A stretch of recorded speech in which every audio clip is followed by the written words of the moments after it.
खरं तर सलग कार्यक्रम असतो. काय सांगाल या कार्यक्रमाच्या निमित्ताने, काय शुभेच्छा त्याच्या? पुण्यश्लोक अहिल्यादेवी होळकरांची या वर्षी 301वी जयंती आहे.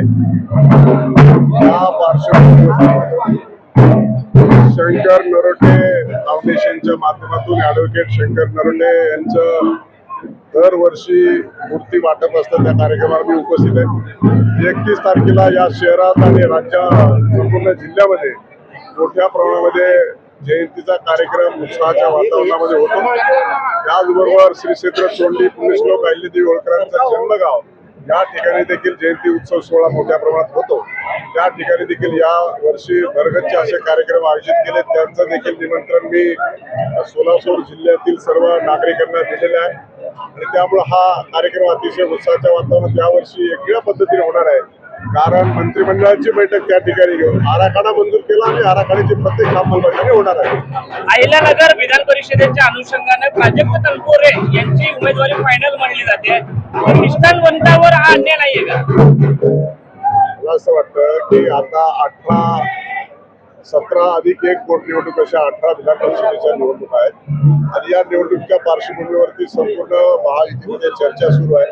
अहिल्यानगरची जागा ही भारतीय जनता पार्टीकडे आलेली आहे आणि त्या अनुषंगाने माननीय मुख्यमंत्री महोदय आज मुंबईमध्ये पोहोचलेले आहेत आणि त्या कोर कमिटीमध्ये जो काही निर्णय आहे, आमच्या जिल्ह्याच्या कोर कमिटीची बैठक देखील आज पालकमंत्री यांच्या निवासस्थानी होते आहे. त्याच्यामध्ये निर्णय होईल.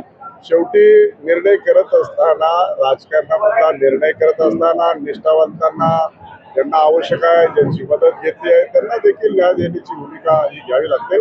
परंतु निष्ठावंतांना न्याय देण्यासाठी सुद्धा भारतीय जनता पार्टी कधी मागे पुढे पाहत नाही. साहेब, ज्या विद्यापीठाला पुण्यश्लोक अहिल्यादेवी होळकरांचं नाव दिलं की त्याचं जे स्मारकाचं काम आहे ते अजून प्रगतीपथावरती असं दिसून येत नाही. कधीपर्यंत स्मारकाचं पूर्ण काम? मी गेल्या वेळेस विद्यापीठाला भेट दिली होती. मला वाटतं प्राचार्य देखील त्या ठिकाणी उपस्थित आहेत. बऱ्यापैकी रस्त्याचा जो अडथळा होता तो दूर झालेला आहे आणि जे आपण म्हणताय स्मारकाचं, त्याला देखील जो निधी कमी पडत होता त्या निधीचा सुद्धा मी पाठपुरावा केलाय. आमचे कल्याण शेट्टी देखील जिल्हा अध्यक्ष आहेत, जिल्ह्यातले आमदार आहेत, ते देखील पाठपुरावा करतायत. त्यामुळे स्मारकाचा निधीचा प्रश्न नाहीये. परंतु काम रखडणं ही जरी बाब खरी असली तरी आता ते लवकरात लवकर पूर्ण करण्याच्या सूचना दिलेल्या आहेत. ते पूर्ण होईल. साहेब, खरं तर सोलापूरमध्ये 2 ठिकाणी झाडांची वृक्षतोड झालेली आहे, मोठ्या प्रमाणात बेकायदेशीरपणे झालेली आहे. राज्यात अशा अनेक घटना घडत आहेत, म्हणजे नागपूरला झाली, नाशिकला झाली.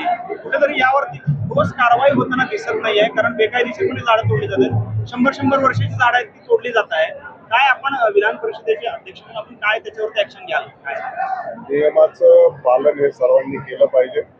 वृक्षतोड जे काही बेकायदेशीर झाले असेल ते प्रशासनाने त्याची वेळेस दखल घेतली असेल. शेवटी इकोसिस्टीम आणि इन्व्हायरमेंटल बॅलन्स आणि ग्लोबल वॉर्मिंगचा हा जो काही परिणाम दिवसांदिवस या सर्व परिस्थितीवरती होतो आहे, त्याच्यामुळं कुठलीही बेकायदेशीर जर काम झालं असेल तर प्रशासनाने त्याच्यावरती वेळेस दखल घेतली पाहिजे आणि कारवाई केली. जरांगे पाटील हे पुन्हा एकदा मराठा आरक्षणासाठी